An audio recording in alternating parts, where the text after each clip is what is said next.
안녕하세요. 사연에 빠지다의 DJ 민영입니다. 오늘 사연자는 가족이라면 응당 서로의 비밀을 평생 무덤까지 가지고 가서 지켜주겠다고 다짐을 했는데 살다 보니 그것도 사람 나름이라는 사실을 알아버렸다는데요. 과연 어떤 사연인지 들어보시겠습니다. 오늘도 두 가지 사연 준비되어 있는데요. 끝까지 들어주실 거죠? 그럼 바로 시작할게요. 구독과 좋아요 잊지 말고 꾹 눌러주세요. 안녕하세요. 저는 40대 여자입니다. 저는 최근 생각하고 싶지도 않은 끔찍한 일을 겪었어요. 혼자서는 도저히 견디기 힘들 정도로 너무 힘들어서 몇 달 동안 제대로 먹지도 자지도 못하고 생활했습니다. 내 인생에 어떻게 이런 일이 생길 수가 있나 매일매일을 원망하며 보내고 있던 와중 상상할 수도 없는 일이 생겨서 사연을 보내게 됐어요. 최악의 상황을 경험했으니 더는 나에게 이 이상 힘든 일은 생기지 않을 거다 장담했는데 세상이 저를 그렇게 내버려두지 않더군요. 도대체 제가 잘못한 게 뭐가 있다고 세상은 저를 벼랑 끝까지 내몰았어요. 가장 힘든 순간 힘이 되어줄 줄 알았던 가족들이 오히려 저를 더 힘들게 만들었습니다. 최악의 순간을 맞이하고 나니 이럴 줄 알았으면 애초에 이상하다 싶었을 때 결혼하지 말았어야 했는데 그런 생각이 들면서 지난 시간이 모두 다 후회됐어요. 그랬으면 지금 이 순간 이런 끔찍한 기분에 사로잡히지는 않았을 텐데 싶어서요. 저는 결혼하고 많이 변했습니다. 결혼 생활이 너를 띠듯 하루하루가 살얼음판이다 보니 성격도 생각도 결혼 전과는 180도 달라졌어요. 하도 눈치를 보다 보니 말수도 없어지고 사람이 조용조용한 성격으로 바뀌더라고요. 어릴 때는 이러지 않았어요. 사람들 앞에 나서기를 좋아하고 말도 많아서 주변에 친구도 많았습니다. 남편도 그 친구 중 하나였어요. 남편과 저는 같은 고등학교 동창입니다. 남녀 공학이라 남자아이들과 스스럼없이 친구로 지냈어요. 특히나 제가 악기를 다루는 오케스트라 동아리를 했었는데요. 그때 같이 동아리 했던 친구들과 성인이 돼서도 단짝으로 지냈습니다. 그중 하나가 남편이에요. 저는 현악기였고 남편은 관악기라 학교 다닐 때는 크게 친하지 않았어요. 그러다 저랑 친한 친구였던 수혁이라는 친구가 남편이랑 단짝이라 저도 가까워지게 되었습니다. 나중에 성인이 돼서 각자 직장 생활을 하다 수혁이를 통해 다시 남편을 만나게 됐고 자주 모임을 하고 만나다 보니 자연스레 가까워져서 연애도 하고 결혼까지 하게 됐어요. 학창시절 친구다 보니 남편과 저는 친구처럼 재밌게 결혼 생활을 할 줄 알았어요. 결혼 초기에는 동갑이다 보니 자주 티격태격 하긴 했어도 금방 풀고는 했습니다. 그렇게 저와 남편은 평생 소꿉놀이 하듯 잘 살 것만 같았죠. 그런데 저희 부부에게도 문제가 하나 있었습니다. 바로 시어머니였어요. 시어머니는 성격이 유난해도 너무 유난하십니다. 만날 때마다 느끼는 건데 뭐든 자기 뜻대로 해야 직성이 풀리시더라고요. 그러다 보니 저는 시간이 지나면 지날수록 자꾸만 시어머니 눈치를 보게 됐어요. 자꾸 구박을 받다 보니 저도 모르는 사이 그렇게 되더라고요. 한 번은 그런 적이 있었어요. 결혼식을 올리고 신혼여행을 다녀온 지 일주일째 되던 주말이었어요. 신혼여행에 다녀오자마자 저나 남편이나 둘 다 출근하느라 짐 정리를 하나도 못했습니다. 그런데 하필 그날 시어머니께서 연락도 없이 불시에 집에 찾아오셨어요. 명분은 반찬을 해오셨다고 했는데 결국은 제 살림을 감시하러 오신 거죠. 새아가, 너는 결혼한 지가 언젠데 아직도 집이 이렇게 정리가 안 돼 있어? 쉬는 날이면 빈둥거리지 말고 후다닥 일어나서 정리부터 해야지. 우리 아들은 평생 지저분한 집에서는 안 살아봐서 이렇게 어질러져 있는 집에서는 못 살아. 어머머, 화장실 좀 봐. 너 화장실 청소 안 하니? 시어머니는 무슨 취조 나온 형사처럼 집안 여기저기를 마음대로 드나드시며 화장실이며 옷장을 마음대로 열어보셨어요. 저는 너무 당황해서 말문이 다 막혔습니다. 저희 친정엄마도 우리 집에 와서 그런 적이 없으신데 시어머니께서 마음대로 제 물건들을 열어보시니 얼떨떨 하더라고요. 엄마, 쉬는 날 연락도 안 하고 이렇게 아침부터 들이닥치면 어떡해요. 그리고 우리 저번 주에 신혼여행 다녀왔어. 내내 출근하느라 정리할 시간 없었어. 시어머니의 갑작스러운 방문에 당황해 어쩔 줄 모르는 저를 보곤 남편이 미안했는지 애써 어머니 앞에서 제 편을 들었어요. 근데 시어머니는 그게 또 마음에 안 들었는지 저를 보며 혀를 끌끌 찼습니다. 출근하면 하루 종일 회사에서 산다니? 퇴근하고 와서 조금씩 정리했으면 벌써 다 했을걸. 암튼 요즘 여자애들은 이렇게 살림에 살자도 모르고 시집을 온다니까. 도대체 친정에선 뭘 가르치는 건지. 나 봐라. 우리 유리는 어릴 때부터 내가 가르쳐서 지금도 못하는 게 없잖아. 유리는 어디다 내놔도 걱정이 안 된다니까. 그거야 엄마 생각이지. 유리 걔 하는 짓을 보고도 그런 말이 나와? 걔가 그러고 사는 게 엄마가 다 오냐오냐 해주니까 그러는 거라고. 우리 유리 정도로 예쁘고 괜찮은 애가 사치 좀 부리면 어때? 앞으로 있는 집에 시집가면 되는 거지. 우리 유리는 내가 알아서 잘 시집 보낼 거니까 우리 딸 걱정은 말고 네 걱정이나 해. 아들, 아이고 냉장고 텅텅 빈 것 좀 봐라. 우리 아들 밥도 못 얻어먹고 쫄쫄 굶나 보네. 시어머니는 굳이 자리에 있지도 않는 남편 여동생 신우이 이야기까지 꺼내시며 저랑 비교하셨어요. 그러면서 냉장고 안에 뭐가 있나 하나하나 뒤지면서 가지고 왔다는 반찬을 아무데나 막 쑤셔 넣었습니다. 이거 다 우리 아들이 좋아하는 반찬들이니까 먹어보고 공부 좀 해. 내가 기껏 우리 아들 잘 키워서 보내줬으면 새아가 네가 떠받들고 살아야지. 이렇게 밥도 안 먹이면 되겠니? 시어머니는 당신이 낳아 키운 자식들에 대한 애정이 넘쳐 흘렀습니다. 물론 안 그런 부모가 어디 있겠어요. 다 자기 자식이 제일 귀하고 소중하죠. 그런데 저희 시어머니는 그 정도가 심했습니다. 제가 보기엔 남편이나 시누이나 여러 면에서 평범한데 시어머니는 항상 남들보다 잘나고 대단하다고 추켜세웠죠.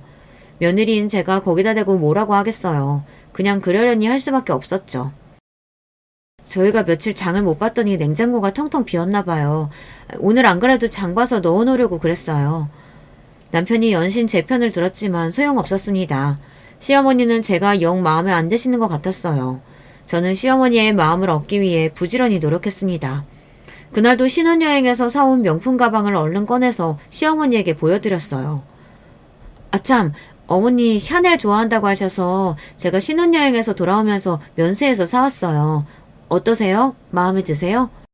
남편에게 듣기로는 시어머니나 시누이 둘 다 워낙 명품을 좋아한다고 하길래 신혼여행 선물로 시어머니랑 시누이 가방을 사왔어요. 저도 사본 적 없는 샤넬이었지만 이 기회에 시어머니랑 가까워지고 싶은 마음에 저도 무리 좀 했습니다. 그런데 시어머니는 제 성의에도 영 표정이 좋지 않으셨어요. 새아기, 너 이런 거 처음 사보는구나? 아무리 샤넬이면 뭐하니? 사람마다 취향이라는 게 다 있는 건데. 아휴, 이건 영 내 취향 아니다. 꼭 무슨 짝퉁같이 생겼어. 새아가 너는 취향이 딱 명품 안 사본 티가 난다 얘. 엄마는 기껏 며느리가 비싼 돈 주고 사왔는데 말을 그렇게 해야겠어? 사람 무한하게 왜 그래 진짜. 어머머? 네가 갑자기 엄마한테 왜 화를 내고 그래? 내 선물인데 마음에 드네 안 드네 말도 못하니? 됐어. 마음에 안 들면 그냥 내놔 환불하게. 괜한 일로 시어머니와 남편이 자꾸만 언성을 높이니 중간에서 괜히 제가 민망해서 애써 다시 바꿔드리겠다고 했어요. 그러자 시어머니는 면세에서 산 걸 뭘 또 바꾸냐고 그냥 가져간다고 하시고는 툴툴거리면서 가지고 가셨죠. 그때부터였어요. 시어머니께서는 저희 친정어머니와는 성격이며 말투며 취향까지 너무도 다르시니 제가 도저히 어머님을 종잡을 수가 없더라고요. 시어머니 비위 맞춰보려고 해도 항상 자기 할 말만 하시고 금세 화를 내시니 저도 모르게 눈치를 보게 됐습니다. 그럴 때 보면 마치 내가 뭘 잘못하기라도 했나 싶을 때가 있었어요. 사실 시어머니와는 결혼하기 전부터 그랬어요. 애초에 결혼 이야기가 처음 나왔을 때 저랑 남편이 계획했던 날짜와 결혼식장이 있었답니다. 남편이나 저나 둘 다 직장이 휴가를 쉽게 낼 수 없는 곳이라 그 날짜밖에 되지 않았어요. 그리고 저희 친정 하객들이 지방에서 오시는 분들이 많아서 터미널 근처에서 식을 올려야 했습니다. 날짜나 장소나 이미 다 상견례 때 양가 부모님과 상의가 다 끝난 부분이었어요. 물론 상견례 날도 시어머니는 저희의 의견을 썩 마음에 들어하지 않으셨지만 다른 부모님들은 저희가 원하는 대로 알아서 하라는 분위기라 그냥 그렇게 하기로 자연스럽게 넘어갔죠. 얼마 전에 우리 교회 장로님 아들 결혼식에 다녀왔는데 호텔에서 교회식으로 예배하는데 너무 경건하고 좋더라. 분위기가 너무 좋아서 신부도 예뻐 보이고. 우리도 그 호텔에서 하면 어때? 시어머니는 연신 호텔 결혼식을 이야기하셨어요. 그리고 식은 기독교식으로 올렸으면 좋겠다고 하셨죠. 호텔 너무 좋은데 가격도 너무 고가고 시간도 벌써 올해 예식은 다 마감이라 날짜 맞추기가 힘들 거예요. 그리고 친정은 불교라 기독교 예식은 좀 어려울 것 같아요. 제가 고향이 지방이다 보니 멀리서 오시는 분들이 많아서 서울 중심부까지 올라오시기엔 시간이 너무 빠듯할 것 같네요. 죄송하지만 식장은 터미널 근처로 해야 할 것 같습니다. 결혼 전이다 보니 저는 제 의견을 그대로 시어머니에게 말씀드렸어요. 그때야 시어머니의 성격을 제대로 파악하기 전이다 보니 우리 집 의견도 있는 대로 말씀드리는 게 당연하다고 생각했거든요. 그럼요. 제 안사람이 워낙 남들 이목을 많이 신경 쓰는 사람이라 괜한 소리를 했습니다. 우리 형편의 호텔은 무슨 호텔이야. 당신 좀 잠자코 있어. 상의하는 자리인데 말도 못해요? 그깟 호텔 예식 얼마나 한다고. 유리야, 너 결혼식 할 때는 꼭 우리 호텔에서 하자. 그럼 엄마, 나는 결혼은 무조건 우리나라에서 제일 비싼 신라 호텔에서 할 거라고. 내가 누누이 말했잖아. 유리, 너 조용히 못해? 사돈들도 있는 앞에서 철딱서니 없는 소리 하고 있어. 시아버지와 시어머니께서 언성을 높이시는 것도 모자라 철부지 시누이까지 끼어드는 바람에 순간 상견례 자리가 어색해졌지만 그런대로 잘 넘어갔다고 생각했습니다. 그런데 상견례를 하고 며칠 뒤에 시어머니께서 점심시간에 제 직장 주변으로 찾아오셨더라고요. 명분은 회사 근처에 볼 일이 있어 왔다 제가 생각나서 연락하셨다는데 딱 봐도 그건 아닌 것 같았어요. 분명 저한테 할 얘기가 있었던 거죠. 내가 좀 전에 너희들이 예약했다는 결혼식장 보고 왔거든? 근데 아무리 봐도 홀도 너무 작고 건물도 좀 오래됐더라. 우리 교회 사람들도 다 오는데 그런 초라한 데서 어떻게 한다니? 거기가 좀 오래되긴 했어도 음식 맛있는 걸로는 유명해요. 그리고 양가 하객 많지 않아서 홀도 그 정도면 딱 적당할 것 같고요. 시어머니는 여전히 저와 남편이 예약한 결혼식장이 마음에 안 든다고 하셨습니다. 아무리 생각해도 사돈네보단 우리 집 하객이 훨씬 많은데 우리 쪽에 맞추는 게 맞는 것 같아. 내가 주변에도 물어보니까 그리고 식장은 원래 하객 인원수가 많은 쪽으로 하는 게 맞대. 난 그 결혼식장을 너무 마음에 안 들어. 결혼은 저와 남편이 하는 건데 시어머니는 본인이 마음에 안 든다고 무작정 때를 썼어요. 제가 무슨 말을 하려고 해도 시어머니는 자꾸만 제 말을 자르며 저와 눈도 마주치지 않으려고 했습니다. 저는 남편도 없이 시어머니와 둘이 만난 자리에서 노골적으로 저에게 본인이 원하는 대로 해달라고 하시니 곤란하더라고요. 어머님, 말씀 무슨 뜻인지는 아는데요. 벌써 결혼식장이랑 날짜 다 결정한 상태라 바꾸기가 힘들어요. 계약금도 벌써 다 보냈고요. 사실 아직 계약금은 넣지는 않았지만 시어머니 말대로 하고 싶지 않아서 계약금을 보냈다고 그냥 이야기했습니다. 이 정도로 이야기했으면 시어머니도 더 이야기하지 않으실 줄 알았죠. 그런데 웬걸 시어머니는 오히려 더 정색하시며 저를 쏘아봤어요. 너는 애가 어른 말에 꼬박꼬박 말대꾸 하는 건 어디서 배워먹은 거니? 앞으로 우리 식구 될 사람이니까 내가 알려주는 건데 네가 지금까지 친정에서 어떻게 살았든 나는 내 며느리가 내 앞에서 말대꾸 하는 거 절대로 못 봐준다. 우리 집 애들도 부모 말이라면 무조건 내내 하면서 거역해 본 적이 없는 애들이야. 시어머니께서 정색하고 너무 화를 내시니 오히려 저는 너무 당황스러워서 어쩔 줄 몰라 했습니다. 시어머니는 제 반응에도 전혀 아랑곳하지 않으시며 오히려 이야기를 하면 할수록 더 흥분해서 목소리를 높였어요. 됐다. 내가 결혼식장 전화해서 취소하고 알아서 다른 데 알아볼 테니까 그런 줄 알아. 시어머니는 갑자기 본인 마음대로 결혼식장을 취소하겠다고까지 하셨어요. 저는 너무 기가 막혀서 시어머니를 말렸습니다. 어머니, 이미 가족들하고 다 상의해서 결정한 일인데 갑자기 이러시면 어떡해요.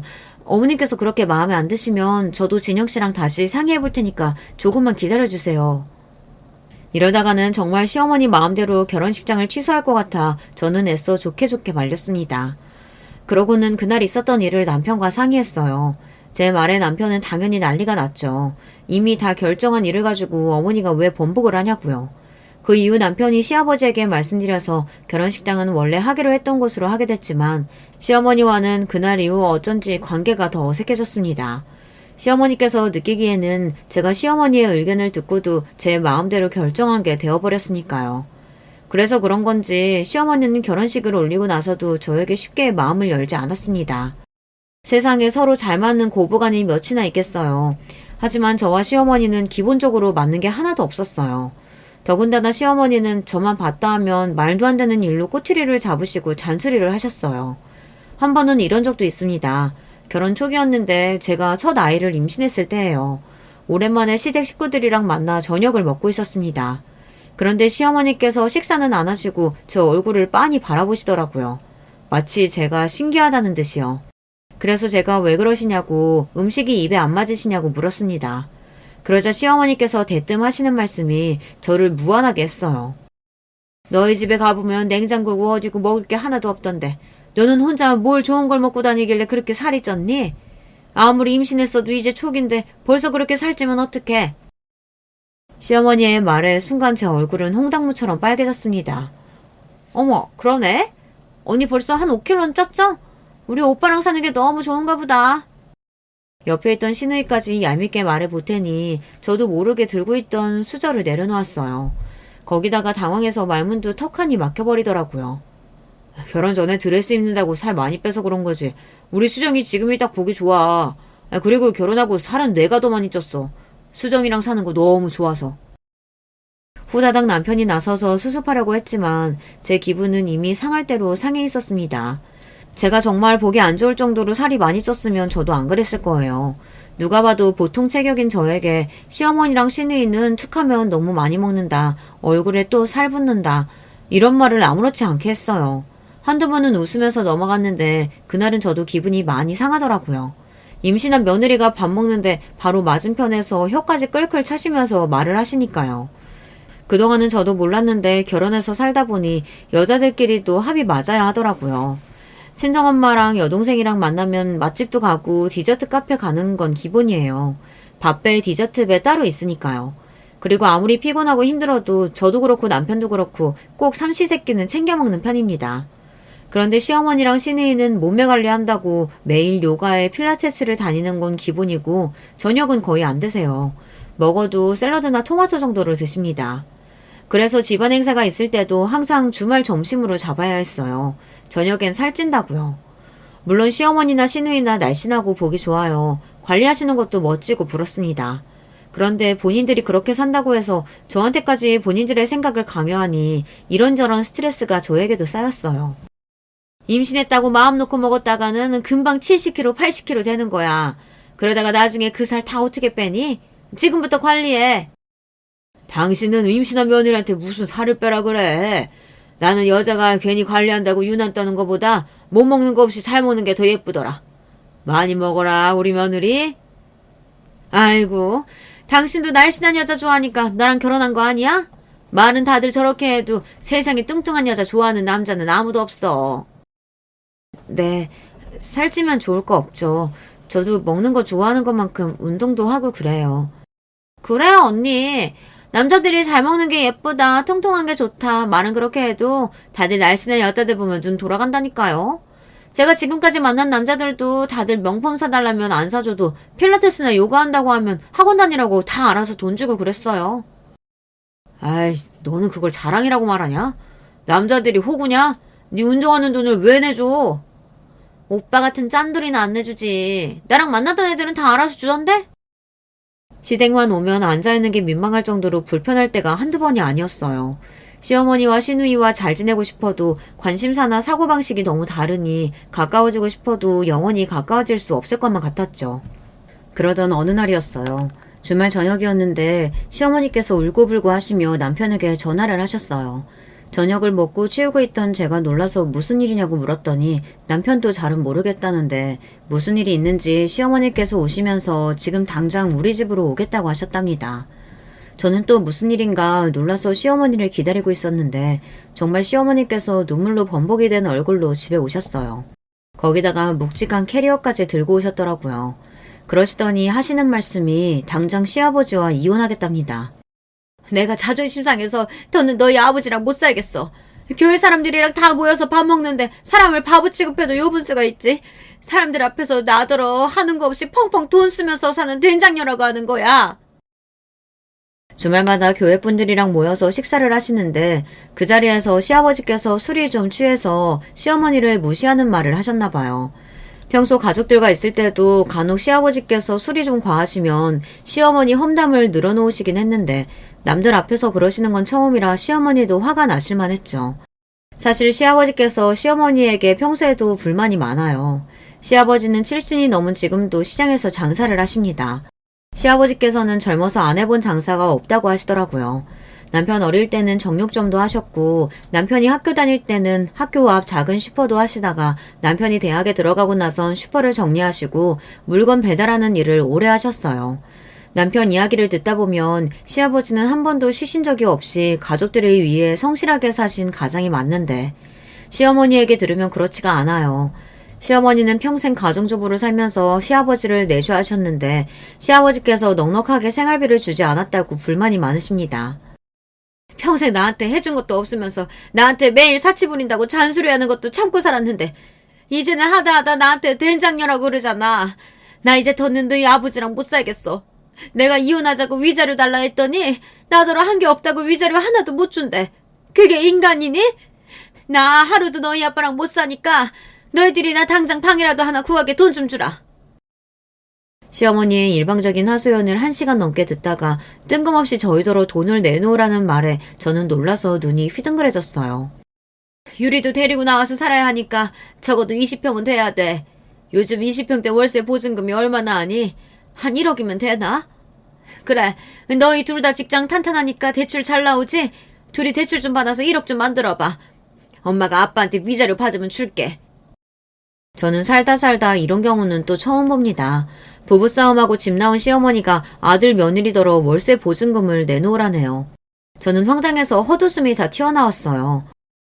엄마, 지금 그걸 말이라고 해? 그리고 나까지 이런 말 하면 엄마가 서운하겠지만 이번 기회에 말할게. 사실 나도 아버지 이해돼. 엄마 최근에도 아버지 몰래 카드로 피부과 500만 원이나 긁었다면서 아버지 그 연세에도 먹고 살겠다고 가게 하는 거 안 불쌍해?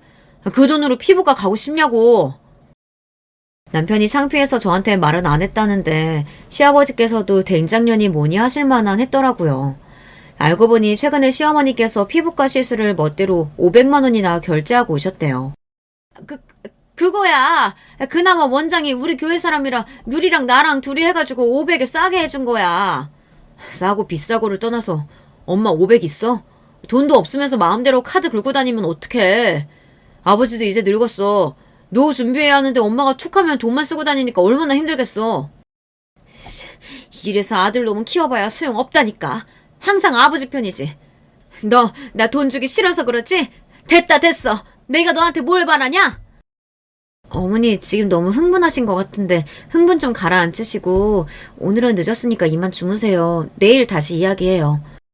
저는 시어머니께서 너무 화가 나고 흥분해서 아무 말이나 하시는 것 같아 애써 진정시키려고 했습니다. 제가 나서지 않으면 남편이랑도 싸우실 것 같아서요. 내가 지금 흥분 안 하게 생겼니?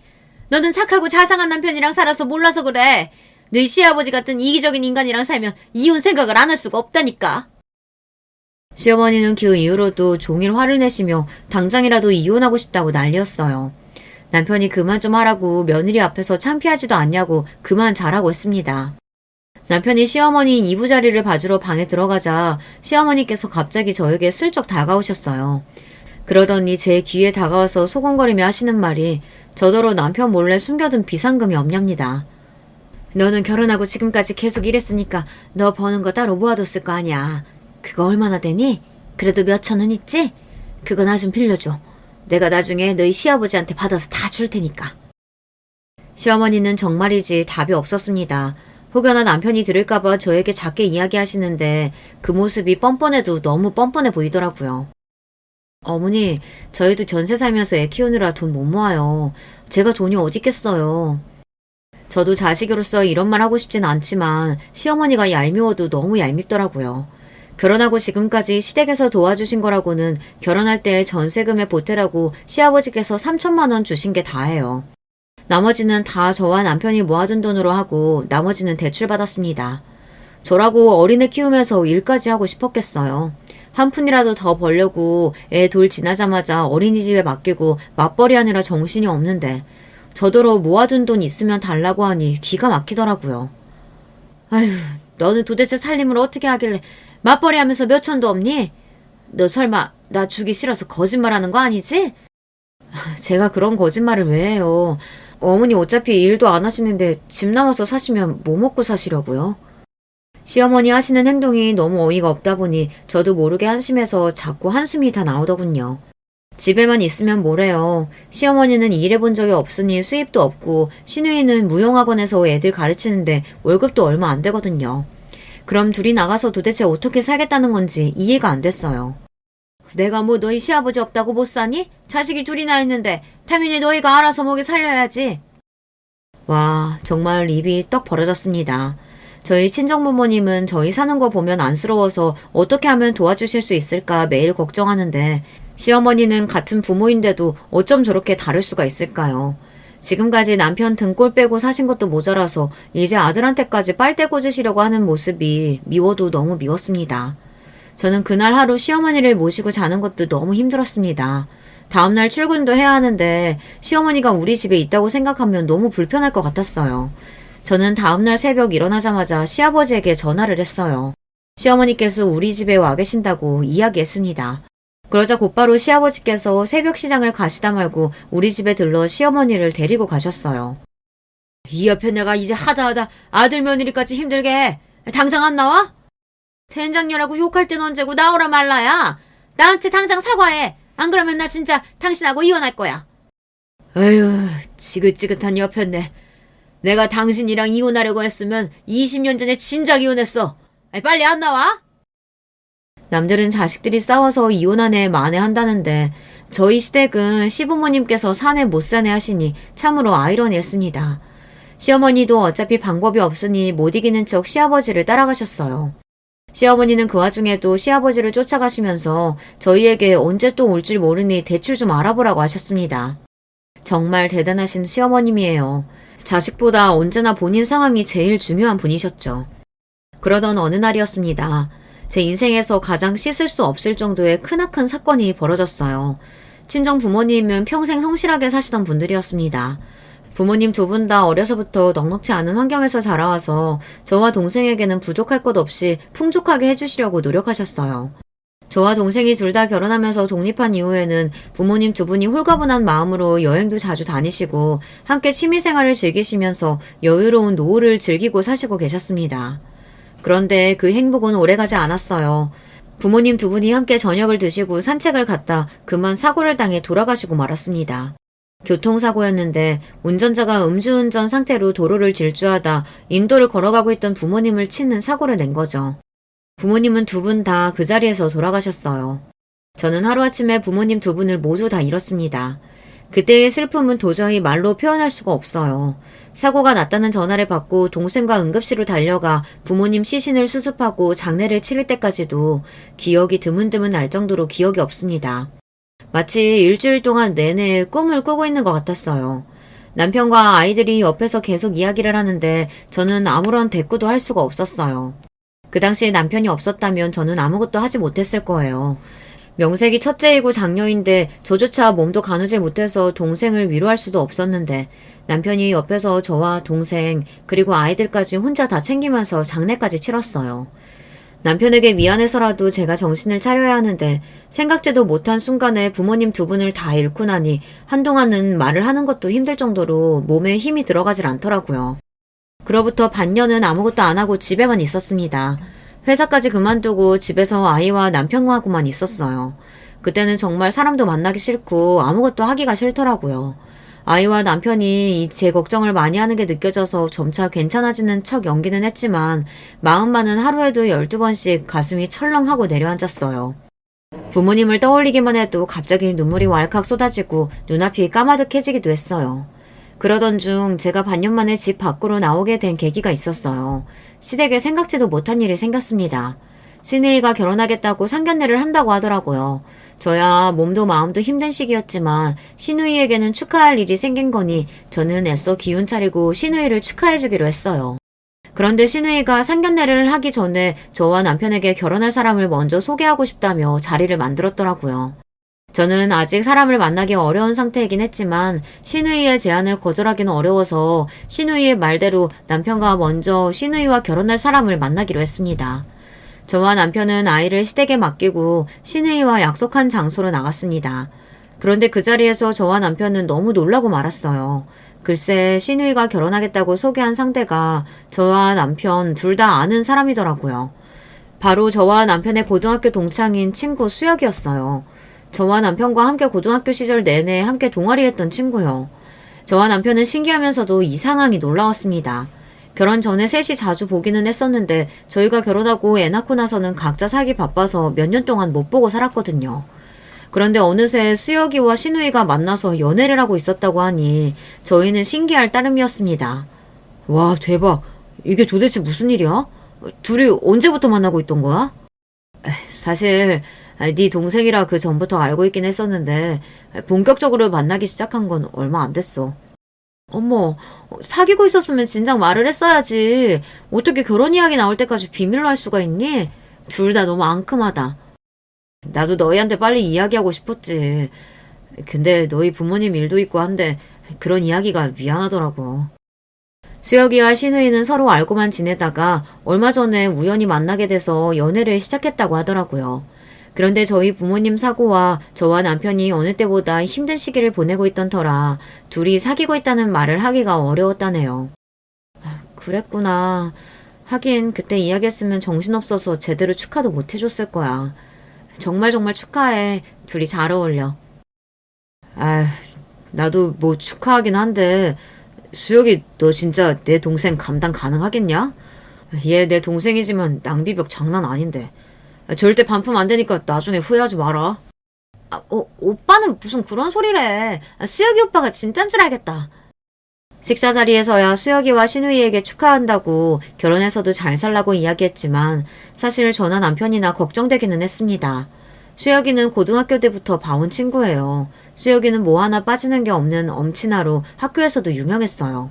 학교 다닐 때부터 공부도 잘하고 운동도 잘했어요. 거기다가 집안까지 좋아서 애가 부족한 게 없었어요.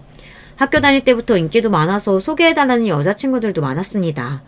그런 친구가 저희 신우이의 남편이 된다는 게 축하할 일이긴 했지만 제 친구 수혁이를 생각하면 잘된 일인지 모르겠습니다. 수혁이에 비해 신우이는 부족한 게 많아요. 수혁이 앞에서는 대충 농담식으로 넘어가긴 했지만 사실 신우이가 시어머니랑 똑같아서 사치도 심하고 낭비벽도 있습니다. 그 전에 만났던 남자들하고도 다 그 점 때문에 헤어졌어요. 저는 이런저런 생각이 없었지만 남편에게 말하면 그래도 본인 동생이니 기분 나빠할 것 같아 말을 못하겠더라고요. 그렇게 마음이 찜찜한 상태로 며칠 뒤 수혁이와 신우이는 상견례를 했습니다. 상견례 자리에서 만난 시어머니는 아주 입이 찢어질 것처럼 신이 나셨더라고요. 그럴만했죠. 매일 신우이를 좋은 집안에 시집 보내겠다고 입버릇처럼 말했는데 드디어 그 꿈을 이뤘으니 얼마나 기분이 좋겠어요. 그런데 상견례는 생각지 못한 방향으로 흘러갔습니다. 몰랐던 수혁이네 부모님도 저희 시어머니만큼이나 보통 분들이 아니더라고요. 우리 수혁이가 다니는 회사 연봉이 얼만 줄 아시죠? 거기에 비하면 새아가가 다니는 직장 연봉이 많이 부족하다 보니 우리 입장에선 사실 고민이 되기는 하네요. 저도 살아보니 부부끼리 수준이 어느 정도 맞아야 살면서 안 싸우더라고요. 학교 다닐 때도 수혁이네 부모님이 되게 엄하다고 듣기는 했었는데 실제로 괜히 엄하기만 한 게 아니라 며느리에 대한 기준이 높으시더라고요. 저희 시부모님 앞에서 수혁이 며느리감으로 신우이가 마음에 들지 않는다고 대놓고 이야기하셨어요.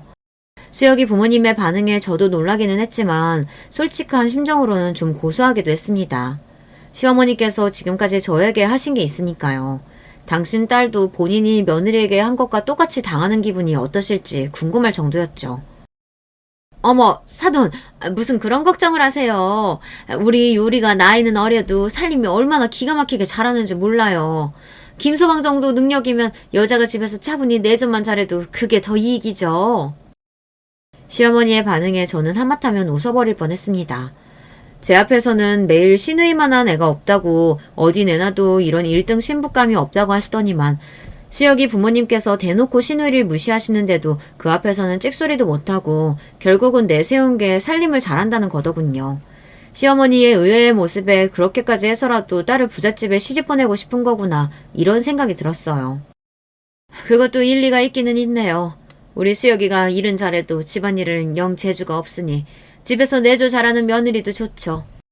우리 쪽에서는 신혼집으로 서초에 30평대 아파트 생각하고 있는데 사돈께서는 결혼자금으로 얼마 생각하고 계세요?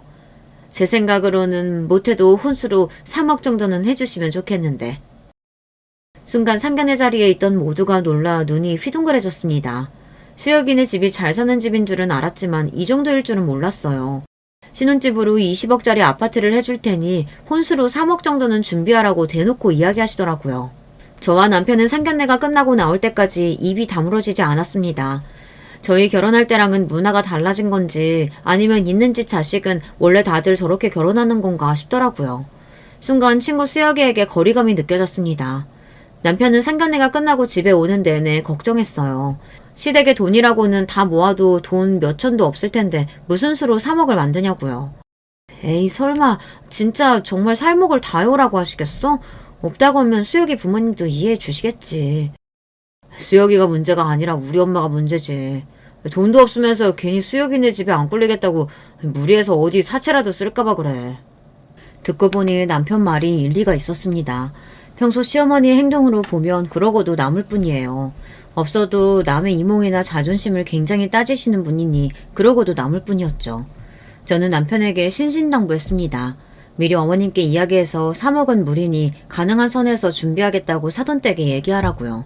제 말에 남편도 그렇게 하겠다고 했습니다. 안 되면 수혁이에게 부탁하겠다고도 했어요. 우리 집 사정 좀 봐달라고요. 남편이 그렇게까지 이야기했으니 신우의 결혼은 알아서 해결되리라 생각했습니다. 그런데 그렇지 않았어요. 며칠 뒤 괜한 불똥이 저에게 튀었어요. 시어머니가 웬일로 우리 집에 오셨더라고요. 친정 부모님 돌아가시고 나서 반년 동안 폐인처럼 내내 집에 있었을 때도 한 번을 들여다보러 오시지 않더니만 웬일로 오셨더라고요. 그런데 오랜만에 만나서 한다는 이야기가 기가 막혔습니다.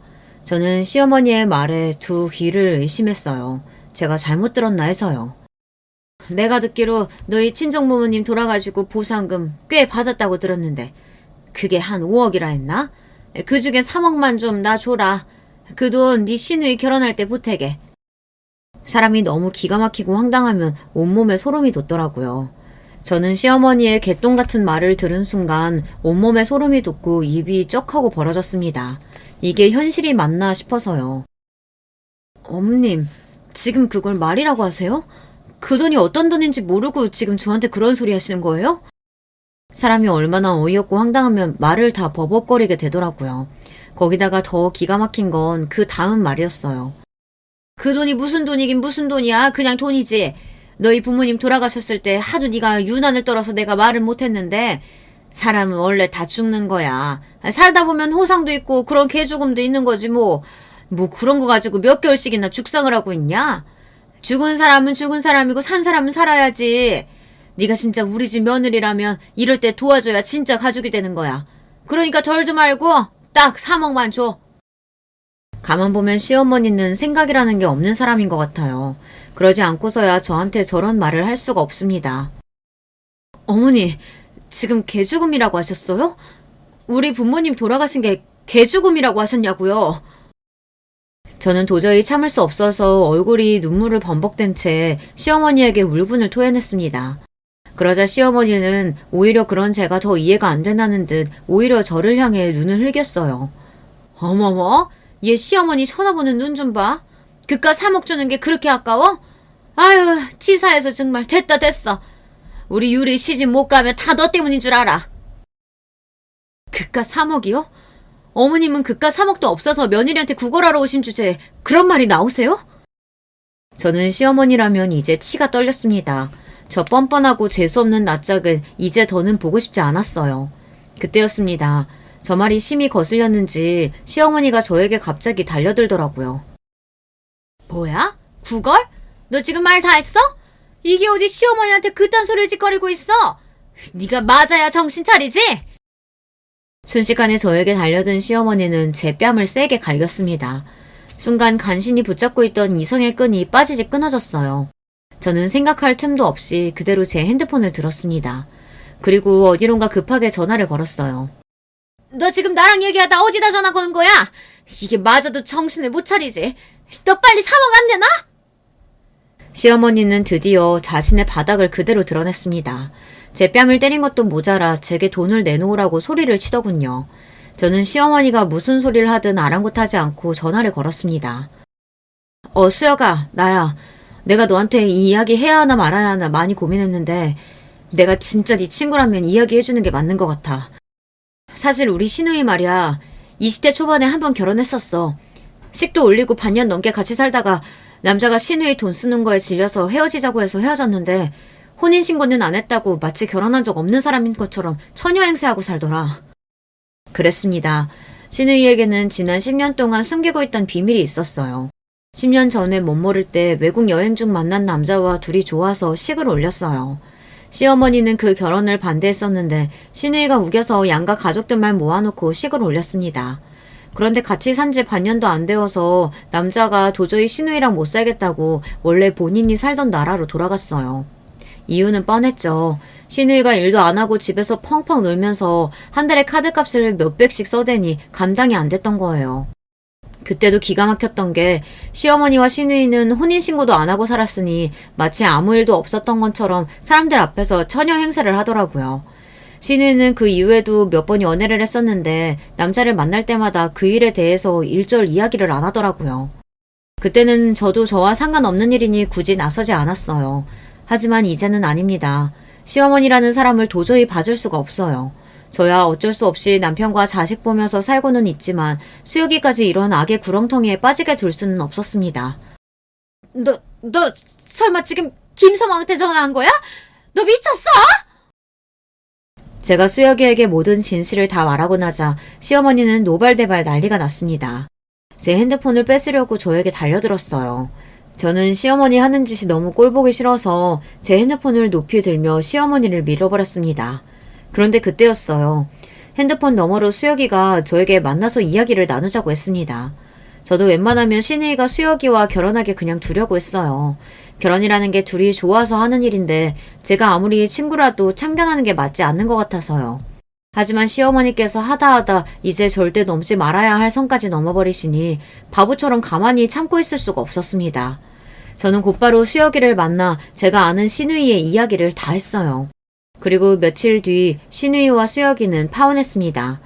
당연히 시댁은 완전히 뒤집어졌고 저를 죽이네 살리네 난리가 났습니다. 저는 시어머니 시누이의 연락을 일절 받지 않았어요. 그리고 남편에게 최후의 결정에 통보를 했습니다. 나 지난 10년 동안 참을 만큼 참고 살았어. 근데 이제 더는 아니야.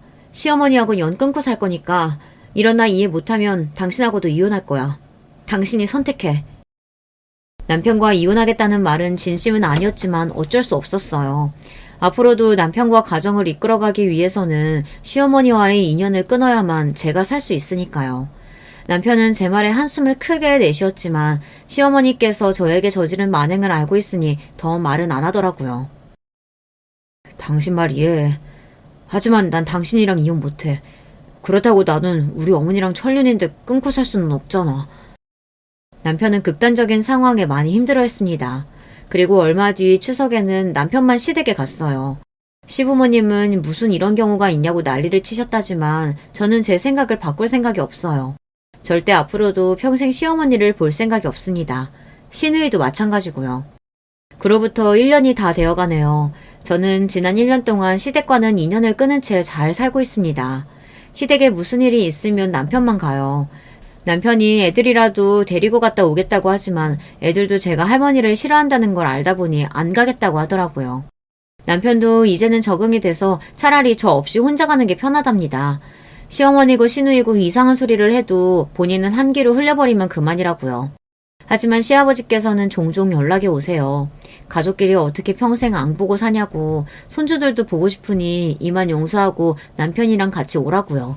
시아버지께서 시어머니와 시누이를 단단히 혼내고 다시는 저에게 이상한 소리 하지 못하게 단속했으니 걱정하지 말랍니다. 하지만 저는 아직 준비가 안 됐어요. 시아버지께는 죄송하지만 평생 시어머니를 보고 싶지 않습니다. 여러분 생각은 어떠세요? 제가 너무하는 걸까요? 시아버지 말씀처럼 가족이니 시간이 이 정도 지났으면 대충 용서하고 사는 게 맞나요? 저는 잘 모르겠습니다. 여러분의 의견 댓글로 남겨주시면 하나하나 읽고 생각해보도록 하겠습니다. 끝까지 저의 이야기 들어주셔서 감사해요. 여러분의 가정에는 언제나 평화로운 일들만 가득하시길 바랄게요. 안녕하세요. 학창시절에 라디오 듣는 걸 정말로 좋아했던 학생이었는데 중년의 나이가 되어서는 유튜브로 사연 라디오를 접하는 아줌마가 되었네요. 제가 아끼고 애청하는 채널에 저의 경험담을 보내봅니다. 제 지난날이 담긴 사연 함께 들어주시겠어요? 저는 매년 이맘때가 되면 그날의 일을 떠올린답니다. 날씨가 흐리고 습할 것이라는 일기예보와는 다르게 햇살도 적당하고 신선한 날이었죠. 저는 그때 생각했었어요. 시아버지께서 저를 시댁으로 초대해 주신 것에 응하기 아주 좋은 날씨라고 말입니다. 제 시댁은 경기도 양주의 고즈넉한 마을에 자리하고 있어요. 단독 주택이고 앞뒤로 정원이 딸려 있습니다. 2층 건물에 옥상이 있는데요. 옛날 건축물이 아니고 새로이 전문 건축가의 손길을 받아 지은 집이기 때문에 세련된 멋이 물씬 풍기죠. 당연히 전용 주차 공간이 따로 존재하고요. 또한 이 집에는 지하 공간이 있다는 게 약간의 특이한 부분입니다. 저에게 있어서 시댁은 내 인생이 성공했다는 증표나 다름없었습니다. 가끔 시댁에 들릴 때마다 이런 감상이 들곤 했었어요. 와, 내가 이런 시댁을 둔 사람이라니. 내가 이런 집에서 사는 사람들의 며느리인 거야. 이 정도면 TV에 나오는 잘 사는 부잣집들의 수준에 근접하지 않을까? 내가 이런 정도의 집안에 시집을 왔다니. 정말 멋지다. 내 인생 정말 성공했구나. 왠지 부끄럽고 민망하지만 저는 진심으로 그런 감상을 품고 있었답니다. 뿌듯했고 보람찼어요. 시댁에 방문할 때면 제가 마치 TV나 영화에 나오는 중요한 인물이 된 것 같아서 묘한 고향감에 휩싸였죠. 그날도 저는 시아버지의 초대를 받아 시댁에 들르게 된 것을 무척 기쁘게 생각하고 있었습니다. 제가 점차 식물에 관심이 생겼고 특히 허브 종류에 많은 호기심이 생긴 뒤였는데요. 그런 저를 아시고서 시아버지께서는 한 번 시간을 내서 시댁에서 키우고 있는 각종 식물 화분들을 저에게 소개해 주시고 몇 개는 골라서 내어주실 거라고 말씀하신 바가 있었어요. 그러다가 마침 시아버지의 지인분께서 예쁘고 싱싱한 허브 몇 가지를 선물로 시댁에 놓고 가셨다는데요. 그렇게 된 김에 시아버지께서 얼른 저에게 그런 걸 보여주시고 또 몇 개를 추려서 주시고자 저를 시댁으로 따로 불러주신 것이었죠. 시어머니께서는 그때 마침 교회분들하고 멀리 여수의 바닷가 여행을 2박 3일 일정으로 가신 참이었어요. 그래서 시아버지께서는 저에게 초대라는 표현을 쓰시면서 편하고 재미있는 시간을 보내자고 해주셨습니다. 얼마나 반가운 마음을 안고 시댁에 도착했었는지 몰라요. 불과 몇 분 뒤에 엄청난 상황을 맞닥뜨릴 줄도 모르고 저는 환하게 웃으며 저를 맞아주시는 시아버지와 인사를 나눴습니다. 아버님, 일기예보에서는 오늘 날씨가 안 좋을 거라더니 전혀 아니네요. 햇살도 적당해서 오는 길에 풍경 보기가 너무 좋았어요. 간단히 아침 겸 점심을 먹고 나왔더니 바깥 풍경을 보며 오는 동안 저절로 향 좋은 커피나 차 같은 게 생각나지 뭔가요? 저희 잠깐 티타임 가져요. 그런데 점심은 이미 드셨죠? 티타임? 그거 좋지. 뱃속에 뭔가 딱히 든 게 없어서 커피는 좀 부담스럽고. 꽃잎차나 한 잔 마셨으면 좋겠구나. 네? 혹시 아버님 아직 식사 전이세요? 이미 점심때가 꽤나 지났는데요. 어머님이 안 계셔서 식사 잘 못하고 계신 거예요? 그런 건 아니고 원래 아까 밥을 챙겨 먹으려고 했는데 예상치 못한 일이 생겨버리는 바람에 그러지를 못했구나. 때를 놓쳤더니 별로 입맛도 안 돌아. 네 말 맞다나 그냥 티타임이나 갖자. 가볍게 한 잔 마시고 나서 뒤뜰에 있는 화분들부터 보러 가자꾸나. 네, 그렇게 할게요. 꽃잎차는 저번에 보니까 어머니께서 종류를 꽤 늘리셨던데 뭐가 괜찮을지 제가 우선 살펴보고 우리도록 할게요. 괜찮으시죠? 그렇게 해라. 나는 잠깐 2층 테라스 소파에 가서 앉아있으마. 밖에 바람이 솔솔 부는 것 같은데 바람이나 쐬면서 심신을 다스리고 있으련다. 뒷짐을 지고 2층으로 올라가시는 시아버지를 보며 제가 고개를 연속해서 갸웃갸웃 거렸습니다. 왠지 시아버지께서 기운이 착 가라앉아 보이셨거든요. 바로 전날에 통화를 할 때까지만 해도 그리고 출발하기 전에 문자를 짧게 주고받았을 때에도 별다른 이상 징후는 포착한 바가 없었어요.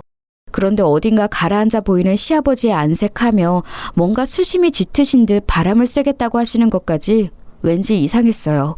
그냥 느낌이라는 게 그랬어요. 묘한 예감이 들었다고나 할까요?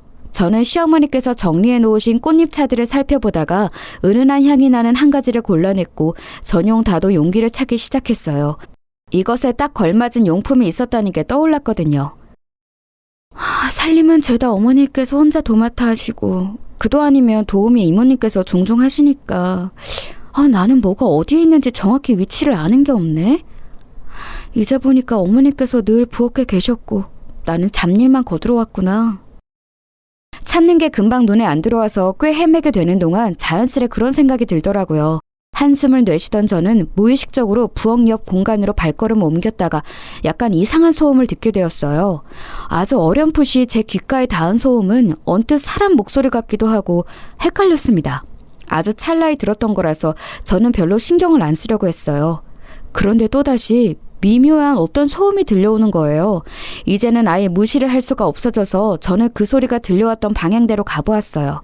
그랬더니 저는 어느새 지하실로 내려가는 계단 앞에 서 있었죠. 집에는 당연히 저와 시아버지 두 사람뿐이었기 때문에 저는 설마 저 아래에 누가 있다거나 하는 가정은 쉽사리 하지 않았습니다. 그냥 별 생각 없이 이쯤에서 뭔가 소리가 나지 않았나 하면서 앞에 서봤던 거예요. 그렇기에 저는 순전히 장난스럽게 아주 가볍게 계단 아래를 향해 이런 혼잣말을 했던 것이고요. 저기요, 아무도 없는 거 맞죠? 아무도 안 계시면 저는 이만 가볼게요. 차를 맛있게 우려해서요. 장난처럼 혼자 뱉어보았던 혼잣말. 그러나 발길을 돌린 저의 뒤편에서 작지만 분명한 음성이 대답으로 들려왔습니다. 여기에요. 지금 여기에 사람 있어요. 제발 살려주세요. 순간적으로 몸에 소름이 쫙 돋더라고요. 제가 너무 놀라서 일단 휴대폰부터 찾아서 손에 얼른 쥐었습니다. 그리고 시아버지께 우선 말씀을 드려볼까 이런 고민을 하다가 안쪽에서 다시 목소리가 들려오길래 일단은 계단을 먼저 내려가 봤어요. 참고로 시댁의 지하실은 아주 옛날에 쓰던 그릇들이나 빈 항아리 그런 것들이 주로 보관되어 있는 그런 공간이었는데요. 지하실로 내려가며 3평 정도 되는 꽤 널찍한 공간이 우선 있었고 문이 하나 있었는데 그 안에는 주로 오래오래 두고 먹는 식재료 같은 게 자리하고 있었습니다. 저도 시댁에 방문할 때마다 매번 지하실에 내려가 본 게 아니었기 때문에 사실 어떤 공간인지 잘 알지 못했어요. 그렇기에 반쯤은 낯설고 두려운 심정을 안고 지하실로 내려갔던 거예요. 그리고 굳게 닫혀있는 성인 여성의 표준 신장인 저보다도 높이가 조금 낮은 문 너머에서 음성이 들려오고 있었다는 것을 알고는 놀라서 기절할 뻔했습니다. 그리고 잠시 후에는 거기서 더욱 놀라고 말았죠. 진짜 심장이 멎는 줄 알았어요. 설마 형님? 지금 앞에 계신 거 형님 맞으시죠? 분명히 형님 목소리였어요. 형님 저 좀 살려주세요. 얼른 여기서 꺼내주세요. 무서워서 미칠 것 같아요. 동서? 세상에. 이게 무슨 일이야. 지금 그 안에 동서가 있다고?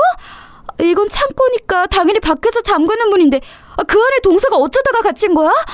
어머나 미쳤어. 이게 지금 무슨 상황이야. 지금 놀라고만 계실 때가 아니에요. 빨리 저를 꺼내주기나 해주세요. 형님, 저 여기에 1분이라도 더 못 있겠다고요. 이러다가 정신병 걸릴 것 같아요. 당연히 그래야지. 내 정신 좀 봐. 얼른 이 잠근 장치부터 풀어볼게. 근데 모양이 희한하게 생겨서 바로 풀지는 못할 것 같으니까 잠시만 기다려줘. 저 인내심 별로 없거든요. 원래도 인내심이 없는 편인데 지금은 더 없어진 상태예요. 그러니까 제발 좀 빨리 어떻게든 문 좀 열어보세요. 못하시겠으면 그냥 119에 신고나 해주시든가요. 잠깐만. 나 지금 이거 푸는 법을 알아낸 것 같아. 곧 열릴 테니까 잠깐만 기다려봐. 근데 동서 지금 여기 얼마나 있던 거야? 대체 어쩌다가 갇힌 거고? 동서가 여기 있는데 아버님께서는 왜 이 사실을 모르셨지? 하여간 별 희한한 일이 다 있네. 난해한 잠근 장치와 씨름을 하며 그렇게 중얼거렸던 저는 문득 어느 가정 한 가지에 생각이 다다르고 말았고 그 순간 손을 덜덜 떨면서 뒤를 돌아봤어요. 그러자 제 뒤편에는 시아버지께서 서 계셨습니다. 무표정한 얼굴로 말이에요. 간접등 2개만 켜져 있는 지하실에서 가만히 서 계시는 시아버지를 일대일로 마주하자 저도 모르게 긴장 어린 마른 침이 삼켜졌어요. 어느새 문 안쪽의 동서는 조용해져 있었습니다. 제가 잠근 장치에 집중하면서 혼잣말을 하는 사이 동서는 이쪽으로 다가온 시아버지의 발소리를 들었던 거예요. 시아버지께서 앞에 오신 걸 알아차리자 조용해진 동서, 그리고 바깥에서 잠기는 문 안에 갇혀있던 동서. 동서는 면허가 없어서 택시를 애용했으니 집 밖에 차가 없었다는 건 그렇다 치고 신발장에 동서의 신발마저 없었죠. 시어머니께서 여행을 가 계신 현재 이 집에는 시아버지뿐이셨으니 그렇다면 동서를 이렇게 가둔 범인은 당연히 제 눈앞에 계신 시아버지라고 봐야 옳았습니다. 그걸 저에게 숨기신 것이고요. 그 가정을 해낸 저는 제발 제가 틀렸기를 바라면서 시아버지를 향해 애써 웃어 보였어요. 아버님, 조금 황당한 일이 있어요. 지금 여기 안에 동서가 갇혀 있거든요. 어쩌다가 이렇게 됐을까요? 실수로 이렇게 됐나 봐요. 잠건 장치를 어떻게 여는 건지 저는 잘 모르겠는데 아버님께서 해주시겠어요? 동서가 안에서 많이 무서워하네요. 아니, 그럴 것 없다. 내가 그렇게 가둔 장본인이니까. 네? 뭐라고요? 아버님께서 이러셨다고요? 대체 왜요? 무슨 이유로요? 아니, 이유는 상관없습니다. 아버님, 이러시는 건 잘못된 거예요. 이건 범죄라고요. 범죄? 네가 지금 나에게 범죄라는 소리를 들먹였어? 네, 범죄라고 말씀을 드렸습니다. 사람을 가두시다니 이건 있을 수 없는 일이에요. 아버님, 당장 동서가 나올 수 있도록 문부터 열어주세요. 내가 그러지 않겠다고 하면 싫다고 한다면 너는 어쩔 셈이냐? 네? 아버님 진짜 왜 이러세요? 왜 사람을 이렇게 놀래키시고 또 당황시키세요? 만약에 아버님께서 그렇게 나오시면 저는 당연히 경찰에 신고할 수밖에 없어요. 저는 세차게 뛰는 심장을 아는 채로 말씀을 드렸고 그 다음에 저에게 돌아온 건 거센 손찌검이었습니다. 지하실에는 짝 소리가 크게 울렸어요. 시아버지의 손이 제 뺨을 스치고 나자 저는 후끈거리는 뺨이며 어지러운 머리를 느끼는 동안 이 상황이 마치 꿈처럼 여겨졌던 것 같아요. 너무 현실성이 없었기 때문에 꿈이라는 생각이 들었죠. 그리고 이렇게 되기까지 정말로 저는 꿈 같은 과정을 지나온 바가 있었습니다. 제가 왜 시댁에 발을 들이며 선망에 가득 찬 반응들을 보였었는가 하면 제 자신이 그와는 아주 동떨어진 환경에서 자랐기 때문이에요. 제가 아주 어렸을 때 아빠가 돌아가셨어요. 교통사고라는 정도로만 어렸을 때는 알았는데 크고 나니까 엄마께서 저에게 알려주시더라고요. 그건 그냥 교통사고가 아니라 뺑소니 사고였다고요.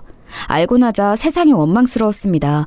뺑소니 사고를 내고 도망간 그 정체 모를 작자가 비참한 죽음을 맞이하기를 매일 밤 빌고 또 빌었던 것 같아요. 아빠가 일찍 돌아가시지만 않았어도 저희 가족 그렇게 어렵게 살지는 않았을 테니까요. 저희 가족에게는 딱히 교류하며 지내는 친척들이 없었습니다. 외롭지만 저희끼리 행복하게 그리고 소박하게 잘 살고 있었는데 그 뺑소니 사고가 저희 가족의 평화를 앗아갔던 거예요. 엄마는 그 이후로 저희 자매를 먹여 살리기 위해 고군분투하며 이런 일 저런 일 다 병행하시다가 어느 날 청소일을 하시던 목욕탕에서 현기증을 일으켜 쓰러지시는 바람에 관절을 크게 다치셨습니다. 저희가 돈이 있기를 하나요? 아니면 무슨 빽이 있기를 하나요? 아프면 아픈 대로 다치면 다친 대로 큰일 나고야 마는 게 당시 저희 처지였어요. 엄마는 제때 적절한 치료를 받지 못하셨고 결국은 그 이후로 다리를 살짝 절게 되셨으며 극심한 허리 통증에 시달리며 살게 되셨습니다. 당연히 이를 구하시는 것에 큰 제약이 생겼죠. 야, 너는 너무 걱정할 것 없어. 내가 열심히 해서 돈 벌 거고 취직 잘해서 너 대학까지 다 보내고 그렇게 할 거야. 너는 나만 믿고 따라오면 돼. 알았지? 엄마가 그렇게 되셨을 때 언니는 중학생이었습니다. 중학교 3학년이었고 가장의 역할을 앞으로 하기 위해 그럴 생각으로 고등학교를 인문계 진학을 포기해버렸어요. 언니는 학교 수업이 끝나면 식당으로 달려가서 아르바이트를 했습니다. 곱창을 파는 곳이었어요. 언니, 팔에 또 그 자국은 뭐야? 또 상처난 거야? 이번에도 혹시 저번처럼 손님 볶음밥 볶아주다가 뜨거운 불판에 데인 거야? 화상 입은 것 같은데. 별거 아니야. 별로 아프지도 않고 이런 것쯤은 시간만 지나면 다 낫게 되어 있어. 그래도 오늘은 지난번처럼 손님들 볶음밥 볶아주다가 실수로 밥을 반 이상 테이블로 날려버리는 실수는 안 했다.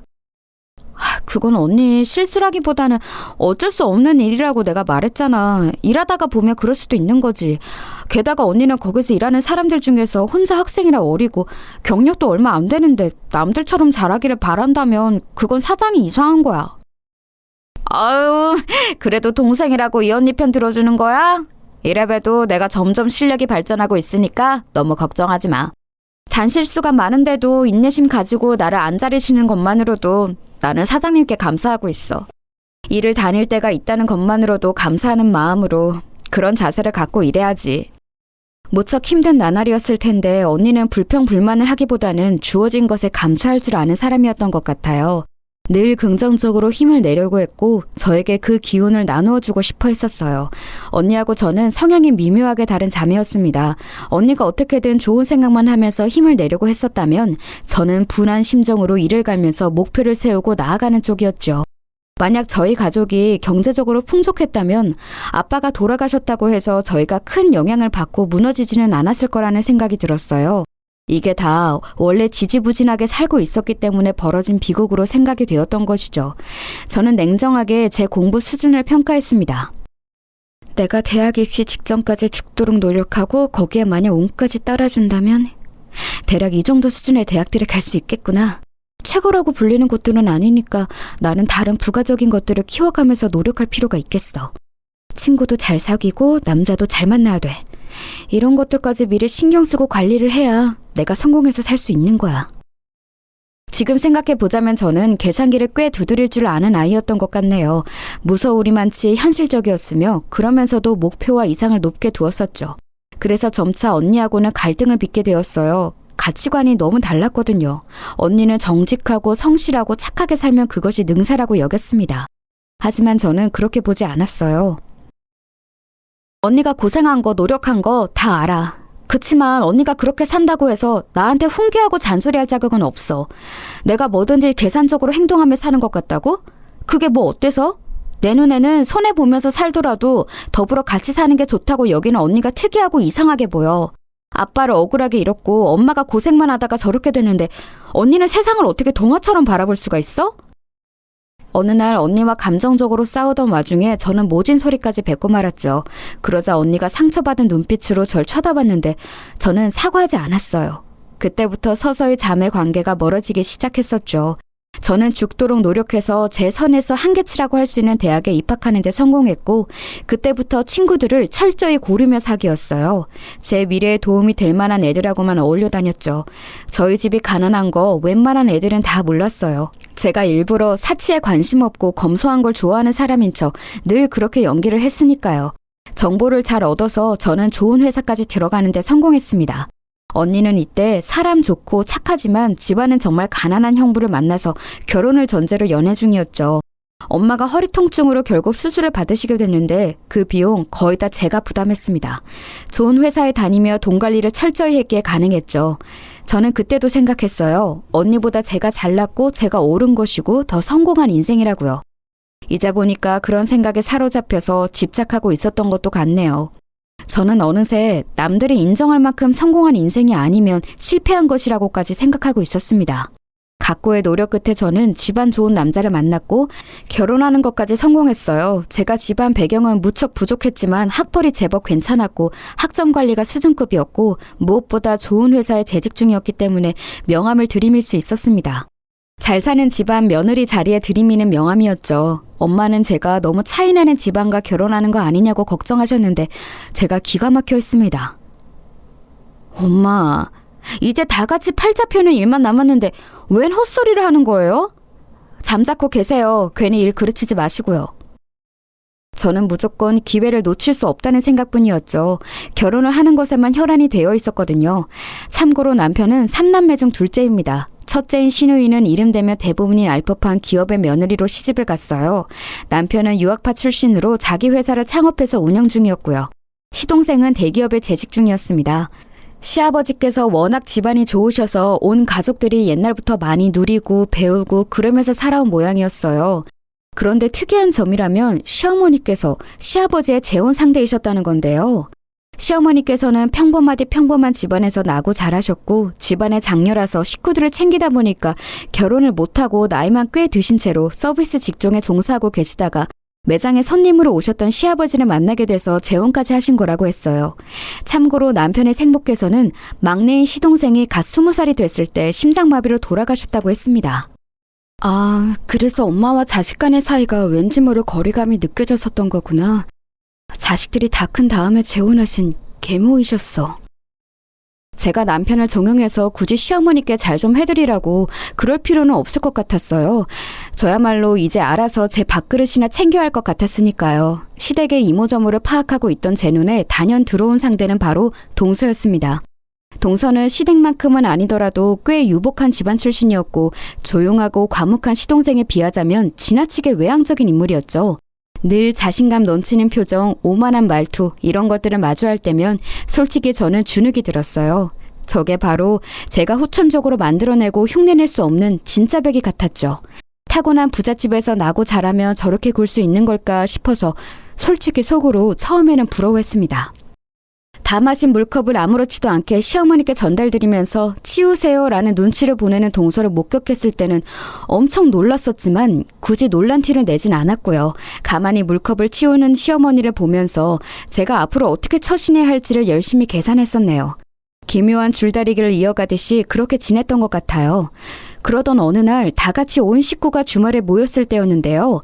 시어머니께서 웃으며 말씀을 하시다가 손으로 살짝 동서의 머리카락을 쳐버렸어요. 그건 아프지도 않고 아무것도 아니잖아요.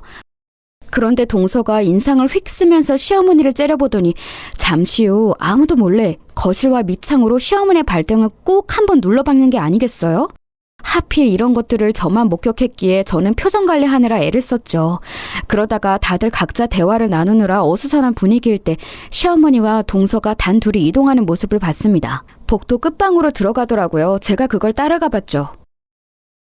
너 내가 이 말 안 하려고 그간 참고 또 참고 그렇게 인내하면서 지냈는데 기어이 내 입에서 이 말이 나오게 만드는구나.